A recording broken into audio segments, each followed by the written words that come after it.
मध्ये अनेक प्रकारचे विविध उपक्रम जे सुरू असतात, यापैकी गेल्या आठवड्यामध्ये आपण आरोग्यविषयक तपासणीचा एक उपक्रम या ठिकाणी घेतला आणि आज आपण कुष्ठरोग निर्मूलनासाठी जनजागृतीचा एक कार्यक्रम या ठिकाणी घेणार आहोत।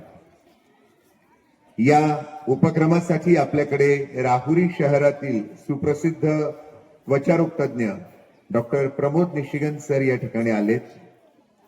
डॉक्टर निशिगन सरांचं डर्मेटोलॉजिस्ट म्हणून एक उत्तम त्वचारोग तज्ञ म्हणून राहुरीमध्ये अतिशय अद्ययावत असं त्यांचं क्लिनिक आहे। ज्या सुविधांसाठी या अगोदर गेल्या काही वर्षांपूर्वी लोकांना नगरला जावं लागत होतं, नाशिकला जावं लागत होतं, त्या सगळ्या त्वचेच्या बाबतीतल्या सुविधा आपल्याला डॉक्टर निशिगन सरांच्या क्लिनिकमध्ये या ठिकाणी मिळतात। आणि सगळ्यात महत्वाचं, एखादा डॉक्टर हा केवळ व्यावसायिक नसून, म्हणजे त्यांच्याकडे आम्ही जरी गेलो, एक मित्र म्हणून आम्ही त्यांच्याकडे जात असतो, तर ते सहज सांगतात की सर, एक्स्ट्रा मेडिसिन न घेता आपण अगदी सौम्य मेडिसिनने आपला आजार कसा बरा करता येईल, म्हणजे त्वचेसारख्या अत्यंत किचकट आजारांना सुद्धा अतिशय उत्तमपणे ट्रीटमेंट करणारे हे शरीराचे आणि मनाचे डॉक्टर आहेत आमचे मित्र डॉक्टर प्रमोद निशिगन सर। तर आपण विद्यालयाच्या वतीने आपण निशिगन सरांचं आणि त्यांच्या समवेत आलेल्या त्यांच्या सुविद्य पत्नी डॉक्टर सोनाली निशिगन, ज्या स्वतः एक कॉस्मेटिक सर्जन आहेत, सौंदर्य तज्ञ आहेत, त्यांचंही आपण विद्यालयाच्या वतीने स्वागत करूया टाळ्यांच्या गजरामध्ये। आणि मी आपल्या विद्यालयाचे प्राचार्य आदरणीय तुपवीरे सर यांना विनंती करेन की त्यांनी सर्वप्रथम आपल्या विद्यालयाच्या वतीने डॉक्टर निशिगन सरांचा या ठिकाणी स्वागत करावं।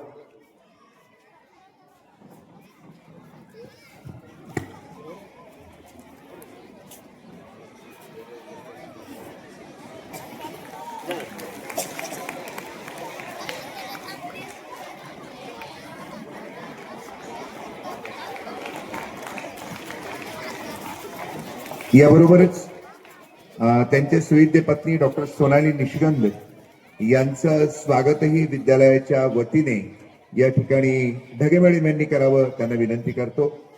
हा विद्या देशपांडे मॅडम, आपण इकडे या। Deshpande madam,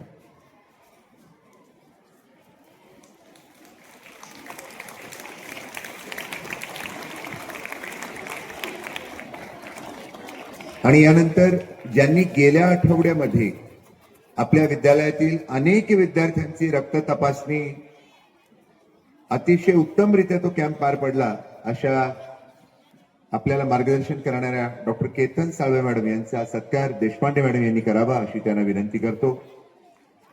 doctor Ketan Salve madam, ज्यांचं राहुरीमध्ये एक अतिशय उत्तम पॅथॉलॉजिकल लॅब, एकमेव एमडी पॅथॉलॉजिस्ट असणारी एक लॅब आहे आणि खूप छान त्यांचं मार्गदर्शन या सगळ्या बाबतीत असतं। त्यांचं स्वागत देशपांडे मॅडम या ठिकाणी करतायत।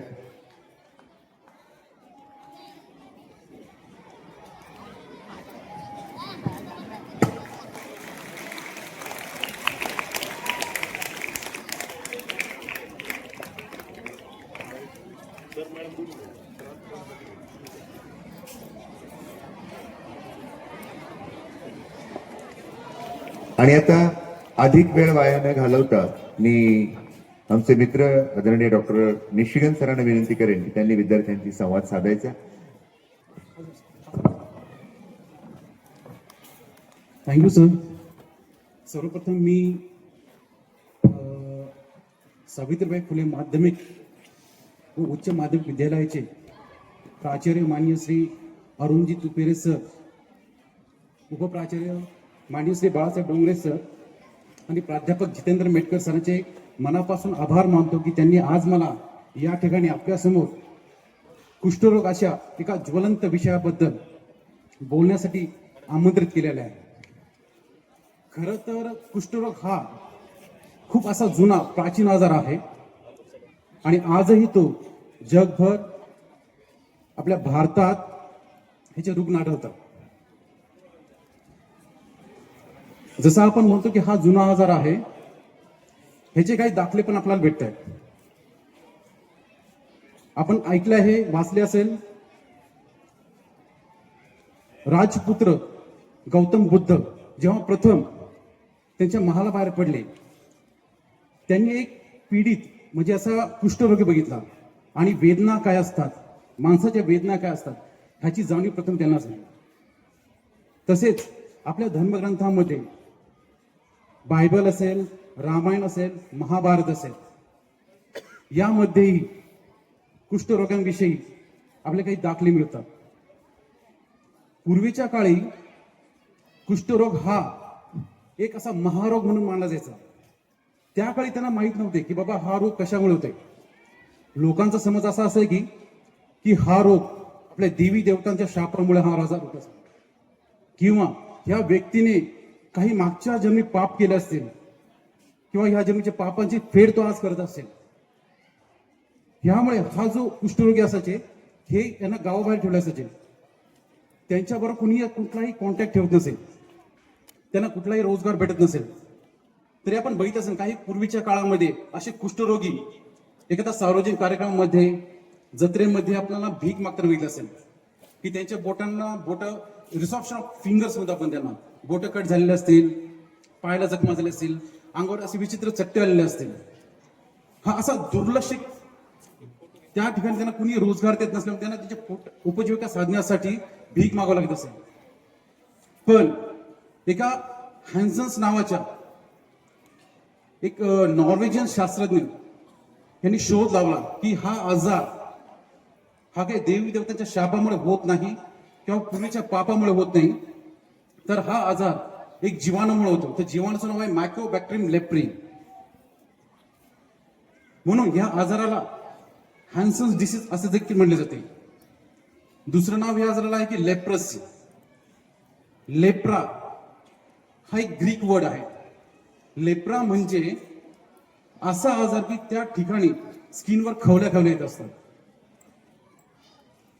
या आजारामध्ये काय असतं माहिती का, सुरुवातीला पेशंटला जेव्हा इन्फेक्शन होतं तर पेशंटला अंगावर कुठल्याही ठिकाणी एखादा हायपोपिगमेंटेड पॅच म्हणजे हलकासा व्हाईटिश कलरचा पॅच अंगावर दिसतो. ह्या हायपोपिगमेंटेड पॅच, आता एक गोष्ट लक्षात घ्या, हायपोपिगमेंटेड पांढरा पॅच. ह्या ठिकाणी अशी गैरसमज लोकांना झालेला आहे की हा पांढरा पॅच आणि व्हिटिलिगो. व्हिटिलिगो म्हणजे पांढरा डाग. लोकांच्या मनात अगोदरच कुष्ठरोगांबद्दल खूप अशी भीती निर्माण झालेली आहे. तीच भीती व्हिटिलिगो बाबतीत आलेली आहे. Actually vitiligo is the immunological disorder, ही ऑटोमिन डिसऑर्डर आहे, आणि कुष्ठरोग हा जीवाणूमुळे होणारा डिसऑर्डर आहे. ती भीती असल्यामुळे लोक आज खूप घाबरतात. आता इनिशियली आपण जे लिजन्स बघतो आपण की हलकेसे व्हाईटिश पॅच अंगावर येतात, त्या पॅचला सुरुवातीला संवेदना नसते, त्याला थंड किंवा गरम त्या पॅचला कळत नाही. सुरुवातीला पेशंट काय करतो की बाबा ठीक आहे, छोटासा मला नाईट अटॅक सुरू झाला असेल तर तो जवळच्या मेडिकल स्टोअर मध्ये जातो आणि एखादी ट्यूब घेतो, किंवा त्वचा तज्ञ सोडून दुसऱ्या डॉक्टर जातो. त्यांना समजते की हा आजार कशामुळे झालेला आहे. म्हणजे एखादी टीप स्टिरॉइडची क्रीम, एखादी अँटीफंगल क्रीम देतात पेशंटला, आणि ठीक आहे, पेशंटला सुद्धा काही त्याच्यापासून सिम्पटम भेटत नाही, काही खाज येत नाही, त्रास होत नाही, फिवर नाही, कुठला त्रास नाही, बॉडी एक नाही, काही नाही, तर पेशंट तो अंगावर करतो. मग हा अंगावर काढत काढते पॅच वाढत जातात. मग त्याचं लेप्रोमॅटिस लेप्रसी, जी की खूप इन्फेक्शियस आजार आहे, त्यामध्ये कन्व्हर्जन होत जातं. म्हणून ह्या आजाराला सुरुवातीच्या काळामध्ये निदान करून त्यावर योग्य उपचार केल्यास हा आजार पूर्णपणे बरा होतो. म्हणून मी आपल्या सर्वांना विनंती करतो की आपणास आपल्या आजूबाजूला, आपल्या घरामध्ये, आपल्या मित्रांमध्ये कुणाला असे काही पॅचेस दिसत असतील, त्यावर संवेदना नसतील, त्यावर थंड गरम कळत नसेल, तर आपण त्वरित त्वचारोग तज्ञांचा सल्ला घ्यावा, किंवा नियरेस्ट तुमच्या जी सरकारी हॉस्पिटल असतील, प्राथमिक आरोग्य केंद्र असेल, ग्रामीण रुग्णालय असेल, या ठिकाणी जाऊन त्या त्वचेची तपासणी करून त्याचे निदान करून योग्य ते उपचार घ्यावा. आजच्या घडीला भारतामध्ये आणि महाराष्ट्रामध्ये नॅशनल लेप्रोसी इरॅडिकेशन प्रोग्राम हा चालू आहे. त्याचं उद्दिष्टच असं आहे की आपला हा भारत लेप्रोसी मुक्त करायचा. सुरुवातीच्या काळामध्ये ह्याची संख्या जगभर करोडोंच्या आसपास होती. आजची संख्या आहे लेप्रोसी पेशंटची ती दर 10,000 पेशंटच्या मागे एकच पेशंट आढळतो. तरी सुद्धा आज काही ठिकाणी या आजाराकडे दुर्लक्ष केलं जाते. गव्हर्नमेंट हॉस्पिटलकडून दुर्लक्ष केलं जातं. मी सध्या प्रायव्हेट काम करतोय. सध्या मी रोज असे बरेच पेशंट बघतो की कुष्ठरोग हा परत वाढतोय. त्यामुळे आपणा सर्वांचे असे कर्तव्य आहे की आपण ह्या आजाराला योग्य वेळी ओळखायचे, निदान करायचे आणि योग्य ते डॉक्टरचा सल्ला घ्यायचा आहे. असे केल्यास आपण आपला भारत, आपला महाराष्ट्र राज्य कुष्ठरोग मुक्त करू शकतो. थँक्यू. धन्यवाद सर. अत्यंत कमी शब्दात मौलिक मार्गदर्शन आणि एक केवळ आरोग्यविषयक माहिती नाही तर संविधान दिनाच्या पार्श्वभूमीवर हा भारत देश रोगमुक्त आणि सशक्त कसा होईल याचं अत्यंत उत्तमपणे आपण विचार गुंफण्याचा प्रयत्न केला.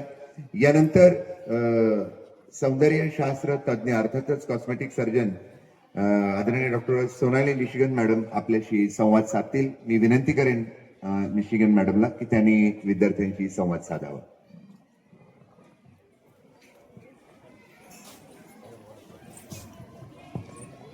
Good morning everyone. मी डॉक्टर सोनाली प्रमोद निशिगंध. आत्ताच डॉक्टरांनी जी आपल्याला कुष्ठरोगाबद्दल माहिती दिली ती नक्कीच विद्यार्थ्यांना त्यांच्या आयुष्यामध्ये आणि भावी जीवनामध्ये सुद्धा त्याचा नक्कीच फायदा ठरेल. त्याचप्रमाणे मला देखील आज येथे बोलण्याची संधी दिली त्याबद्दल मी माननीय प्राचार्य सर तुकविरे सर, त्याच्यानंतर उपप्राचार्य डोंगरे सर, तसेच प्राध्यापक मिटकर सर यांना देखील मनापासून आभार मानते. सर्वप्रथम बघायला गेलं तर त्वचा ही एक आपल्या ज्या व्यक्तिमत्व खुलवत असते आणि आजकाल आपण बघतो की त्वचेच्या बाबतीत खूपच पेशंट वाढलेले आहेत. आणि आज मी तुम्हाला किशोरवयीन मुलांमुलींमध्ये होणारे त्वचेचे विकार, केसांचे विकार आणि त्याचबरोबर आपण नियमित आपल्या त्वचेची कशी काळजी घ्यावी याबद्दल थोडक्यात माहिती सांगणार आहे. साधारणतः 15 ते 30 या वयोगटातील मुलामुलींमध्ये हार्मोन्सचे बदल होत असतात. त्यामुळे त्यांच्या चेहऱ्यावर मुरुमे, त्यालाच आपण ॲक्ने वल्गॅरिस किंवा सामान्य भाषेमध्ये पिंपल्स येणे असेही म्हणतो. सिबॅसिस ग्लँडच्या ओव्हर सिक्रिशनमुळे आपल्या चेहऱ्यावर अतिरिक्त ऑइल जमा होते आणि त्यामुळे तिथे इन्फेक्शन होऊन, बॅक्टेरियल इन्फेक्शन होऊन सिस्टिक नोड किंवा सिस्टिक ॲक्ने तयार होतात. त्याचप्रमाणे ब्लॅक हेड्स किंवा व्हाईट हेड्स चेहऱ्यावर येणे, बारीक पुरळ येणे, खाज येणे इत्यादी देखील समस्या मुलामुलींमध्ये आपल्याला आढळून येतात. आणि आजकाल आपण बघतो की जे किशोरवयीन मुलं मुली आहेत ते जास्त करून जंक फूड्स किंवा तळलेले पदार्थ, त्याचप्रमाणे डेअरी प्रोडक्ट्सचे जास्त प्रमाणात सेवन करतात. रात्री जागरण करणे, स्ट्रेस इत्यादीमुळे देखील पिंपल्सचे प्रमाण जास्त वाढलेले दिसतात. मी मगाशी म्हटल्याप्रमाणे चेहरा हा आपलं व्यक्तिमत्व खुलवत असतो, परंतु जर चेहऱ्यावर डाग असतील, पिंपल्स असतील तर त्याचा थेट परिणाम हा विद्यार्थ्यांच्या मानसिकतेवर सुद्धा घडून येतो. त्यामुळे त्यांचा आत्मविश्वास कमी होतो, त्यांचा अभ्यासाकडेचं दुर्लक्ष कमी होतं आणि त्याचप्रमाणे समाजात वावरताना देखील त्यांना एक प्रकारची मानसिक भीती मनामध्ये निर्माण झालेली असते. त्यामुळे अशा वेळेस डॉक्टरांचा सल्ला घेणे अत्यंत गरजेचे पडते, जेणेकरून आपण चेहऱ्यावरील खड्डे किंवा ॲक्ने स्कार ज्याला म्हणतो यांसारख्या परमनंट डॅमेज पासून आपण आपला चेहरा बचावू शकतो. मग आता पिंपल्स आल्यानंतर आपण सर्वप्रथम काय काळजी घ्यायला हवी, तर सर्वप्रथम दिवसातून 2 ते 3 वेळेस चेहरा हा स्वच्छ धुतला गेला पाहिजे. त्यानंतर नखाने फोडू नये. त्याचप्रमाणे भरपूर पाणी पिणे आणि आहारामध्ये सुद्धा फळभाज्यांचा जास्तीत जास्त समावेश आपण करायला पाहिजे. आता दुसरी गोष्ट म्हणजे आजकाल जास्त भेडसावत असणारी केस गळती मुलामुलींमध्ये जास्त आढळून येते. तर स्त्रियांमध्ये सुद्धा केस गळती, त्यालाच आपण हेअर लॉस असेही म्हणतो. तर पुरुषांमध्ये होणारी केस गळती आणि स्त्रियांमध्ये होणारी केस गळती याची कारणे आणि प्रकार पूर्णतः वेगवेगळे आहेत. आता सामान्यतः पुरुषांमध्ये काय होतं की पुरुषांमध्ये माथ्यावरील केस अतिशय विरळ होणे, तसेच हेअरलाईन मागे जाणे आणि टक्कल पडणे, ज्याला आपण मेल पॅटर्न बाल्डनेस किंवा अँड्रोजेनिक ॲलोपेशिया असेही म्हणतो. मग याचे मुख्य कारण म्हणजे अनुवंशिकता. तर पुरुषांमध्ये आपल्याला जास्तीत जास्त आजकाल केस गळती जास्त दिसून येते, टक्कल पडण्याचे प्रमाणही जास्त दिसून येतं. तर याचं कारण म्हणजे जर वडिलांमध्ये जर टक्कल पडले असेल तर त्याचे मुलांमध्ये सुद्धा ते जास्तीत जास्त टक्कल पडण्याचे चान्सेस जास्त असतात. मग यामध्ये सुद्धा वेगवेगळ्या ट्रीटमेंट्स अवेलेबल आहे आणि या ट्रीटमेंटने सुद्धा 60 ते 70% पुरुषांमध्ये केस गळती ही थांबू शकते. आता स्त्रियांमध्ये जर बघायचं झालं तर स्त्रियांमध्ये पुरुषांप्रमाणे टक्कल कधीही पडत नाही. आणि जवळपास आपण बघतो भारतामध्ये 80% स्त्रियांमध्ये केस गळतीचे मुख्य कारण म्हणजे न्यूट्रिशनल डिफिशियन्सी. मग त्याच्यामध्ये आयर्न असेल, बायोटिन असेल, परत झिंक आणि विटॅमिन्स डिफिशियन्सी. मग विटॅमिन्समध्ये vitamin A, vitamin C, vitamin D आणि विटॅमिन B12ची कमतरता भासणे. त्याचप्रमाणे स्त्रियांमध्ये होणारे हार्मोनल इम्बॅलन्स, मग त्यामध्ये ओव्हायरियन डिसिजेस असतील तर त्यामध्ये PCOS आहे, PCODs आहेत, काही इरेग्युलर मेन्सेसचे इश्यूज असतात. तिसरं म्हणजे थायरॉइड डिसऑर्डर्स असतात. अजून ऑटोइम्युनी डिसिजेस असतात किंवा रिसेंटली आपण एखाद्या मोठ्या आजारातून बाहेर आलो असेल किंवा मोठे आजार आपल्याला झाले असतील आणि त्याचे जर काही मेडिसिन्स जर आपल्या सुरू असतील तर त्यामुळे सुद्धा स्त्रियांमध्ये केस गळतीचे प्रमाण बघायला दिसून येतं. मग अशा वेळेस डॉक्टरांच्या सल्ल्याने आणि योग्य मल्टीव्हिटॅमिन्सचे सप्लिमेंट्स देऊन सुद्धा स्त्रियांमध्ये 100% केस गळती ही थांबू शकते. परंतु त्याचबरोबर स्त्रियांमध्ये भरपूर म्हणजे सकस आहार, त्यानंतर झोप आणि व्यायाम हे देखील तितकंच गरजेचं आहे. आता तिसरा मुद्दा म्हणजे आपण नियमितपणे त्वचेची काळजी कशी घ्यावी. तर यासाठी त्वचेची काळजी घेण्यासाठी प्रथम आपण आपलं आहारामध्ये चांगले फळभाज्यांचा समावेश केला पाहिजे, भरपूर पाणी पिलं पाहिजे आणि व्यायाम देखील आपण केला पाहिजे. मग आता ऋतुमानाप्रमाणे आणि आपल्या स्किन टाईपनुसार, म्हणजे आपली स्किन ड्राय आहे की ऑइली आहे, कॉम्बिनेशन स्किन आहे, ॲक्ने प्रोन आहे की सेन्सिटिव्ह आहे, त्याप्रमाणे आपण क्लिन्झर म्हणजे फेस वॉश वापरला पाहिजे. त्यानंतर सिरम आणि मॉइश्चरायझर. यामुळे होतं काय की आपली चेहऱ्याची जी स्किन आहे ती हायड्रेट राहायला मदत होते आणि स्किनवर ग्लो यायला पण त्याचा फायदा होतो. तिसरं म्हणजे सनस्क्रीन.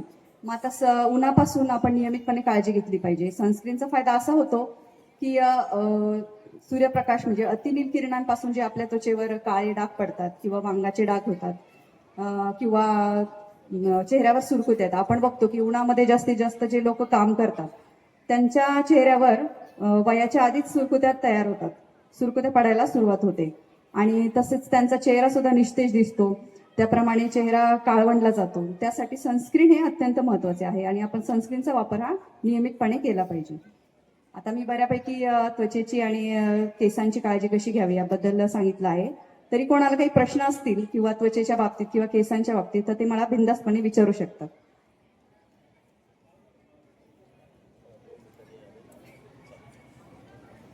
चालेल, एवढे बोलून मी माझे शब्द संपवते. धन्यवाद. हा, सरांचं आणि मॅडमचं परत एक व्याख्यान आपण इयत्ता 11वी-12वीच्या वर्गात ठेवलंय, त्यावेळेस आपल्याला जवळून विचारता येईल. धन्यवाद मॅडम. अत्यंत कमी शब्दात आणि त्वचा हा अत्यंत महत्वाचा घटक, ज्या त्वचेवरून आपलं आरोग्य लक्षात येतं, ती गोष्ट अतिशय साध्या सोप्या शब्दात विद्यार्थ्यांना समजावून सांगितली.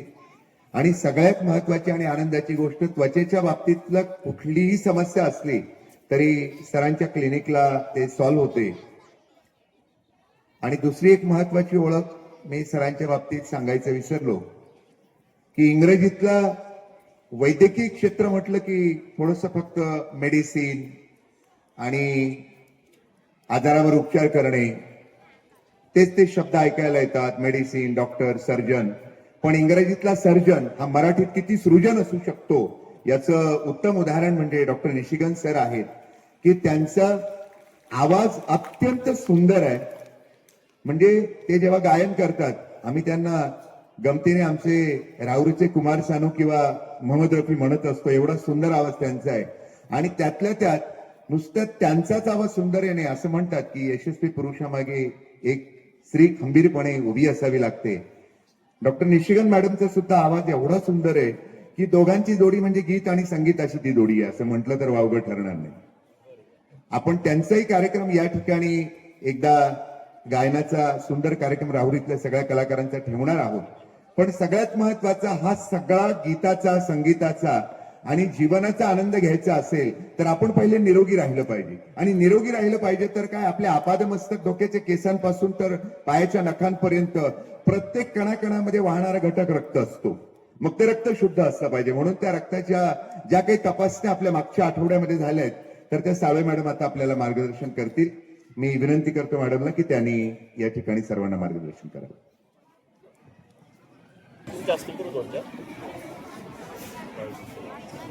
हॅलो, आपली पहिली भेट नाही आहे. This is second time I am interacting with all of you. तर कसे आहेत सगळे? किती लोकांनी स्क्रीनिंग केलंय? हात वर करा.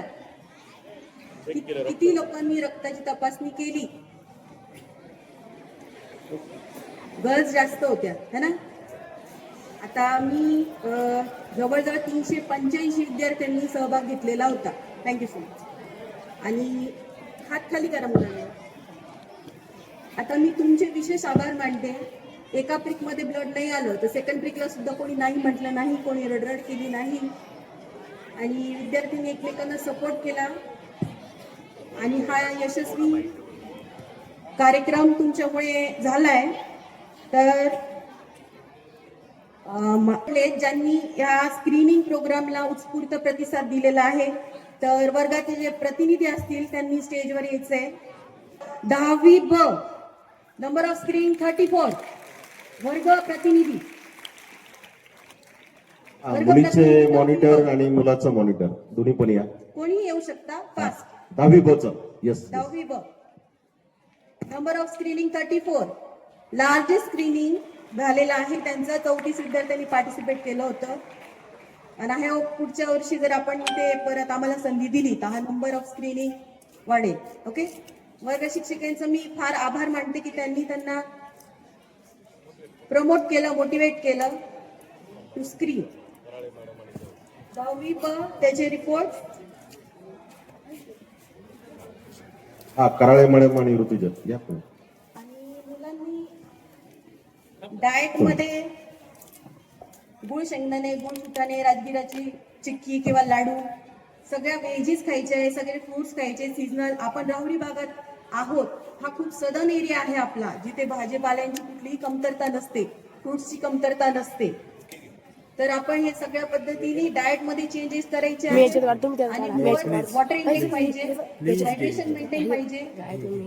तर पुढच्या वर्षी आपण जेव्हा प्रॉस्पेक्टिव्ह स्टडी करू, म्हणजे हा पूर्ण एका वर्षात तुम्ही डायटरी चेंजेस केल्यानंतर नेक्स्ट टाइम आपण जेव्हा स्क्रीनिंग करू तेव्हा तुमचा जो काय 10 एचबी असेल तो 11, 11.5, 12 हा वाढलेलाच असला पाहिजे. ओके. गर्ल्स अँड बॉईज, गर्ल्सनी जास्त स्क्रीनिंग केली रादर दॅन बॉईज.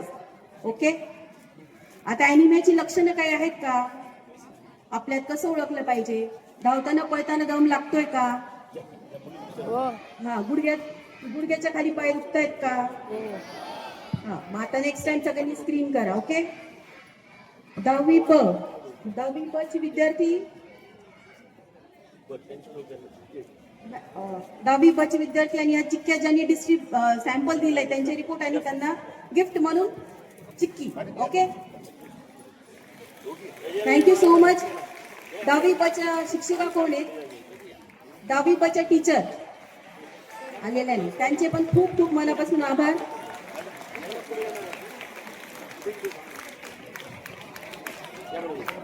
दहावी ब चे खूप खूप आभार.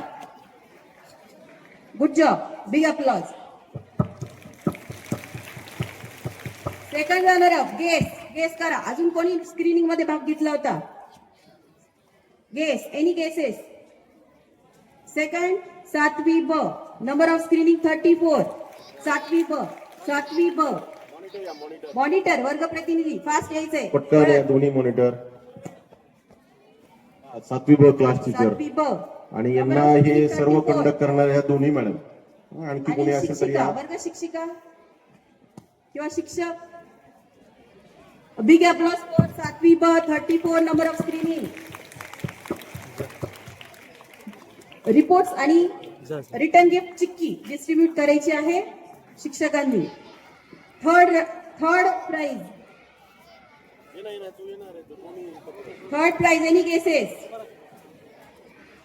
Any cases? अजून कोणी कुठल्या वर्गाने जास्त सहभाग घेतलेला आहे? Any cases? Last 6th B 6वी ब नंबर ऑफ स्क्रीनिंग 27. फास्ट. 6वी ब टीचर कोण आहे? 6वी ब मॉनिटर. आपल्याला अॅनिमियाला किंवा रक्तक्षयाला हरवायचं आहे. सगळेजण डायटरी चेंजेस करणार आहेत. Yes no?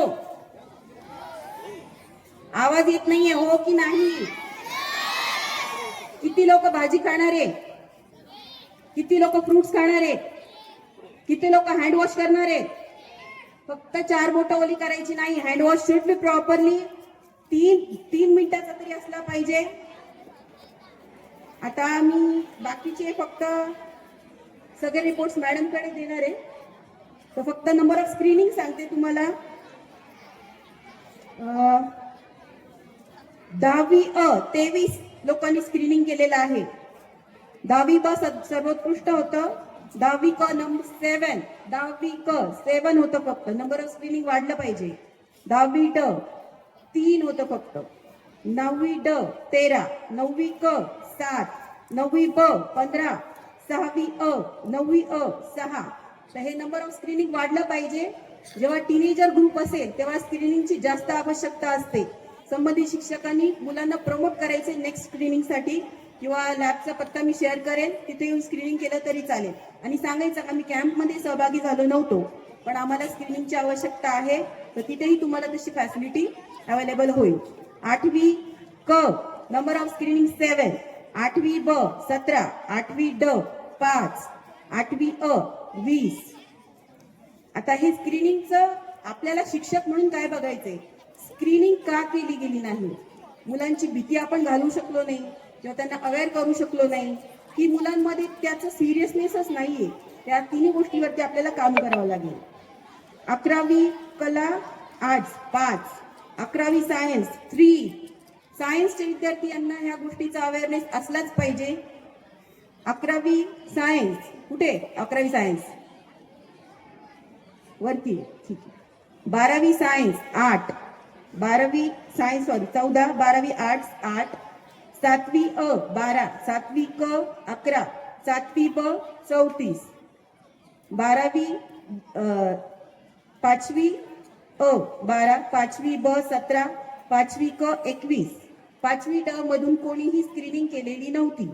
5वी ड नाही का, 6वी अ 20, 6वी ब 27, 6वी क 13. हो, तर खूप छान प्रतिसाद दिला. आय होप नेक्स्ट इयर आम्हाला तुम्ही इन्व्हाइट केलं तर हा आकडा वाढेल. आणि सर्व शिक्षकांचे पण मी आभार मानते. स्पेशली दीप्ती मॅडम आणि चव्हाण मॅम यांनी खूप सहकार्य केलं. आणि मी तुमचं नाव विसरले मॅम, पण तुम्ही पण खूप फर्स्ट डेला, ठीक आहे मॅडम, तर फर्स्ट डेला तुमचं पण खूप सहकार्य लाभलं. Thank you so much for inviting us. तुमचे सगळ्यांचे रिपोर्ट्स मी वर्ग शिक्षकांकडे देते आणि टीचर्सचे पण रिपोर्ट्स आलेले आहेत, तर त्यांचे पण सरांजवळ देते. जर काही प्रश्न असतील तर मला पर्सनली भेटा किंवा कॉन्टॅक्ट करा. Okay, thank you so much. धन्यवाद मॅडम. राहुरीमध्ये विद्यासागर पॅथॉलॉजी लॅब ही अत्यंत नामांकित आणि उत्तम पॅथॉलॉजी लॅब आहे, ज्यांच्या माध्यमातून आपल्याकडे हा उपक्रम राबवण्यात आला.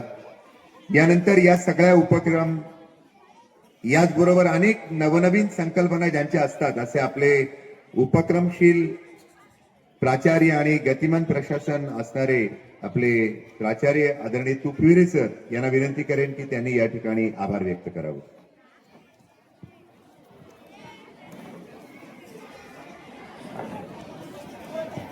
हा, विद्यार्थी मित्र सर्व सांगितलंय की आपलं आरोग्य उत्तम असेल तर सर्व गोष्टी आपल्याला यश मिळणं सोपं जात आहे.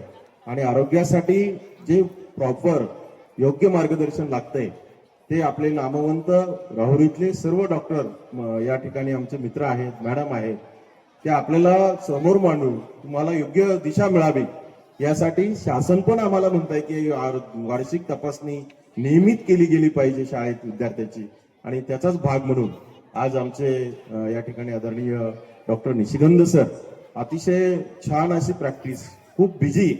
तर आज या ठिकाणी इतकं बिझी असताना सुद्धा मला वाटतं इथे आल्यानंतर दवाखान्यात भरपूर पेशंट तिथे आता वेटिंग करत असतील, तर मुलांसाठी एक सामाजिक भान हे आमचे तिन्ही डॉक्टर सतत हे करत आहेत.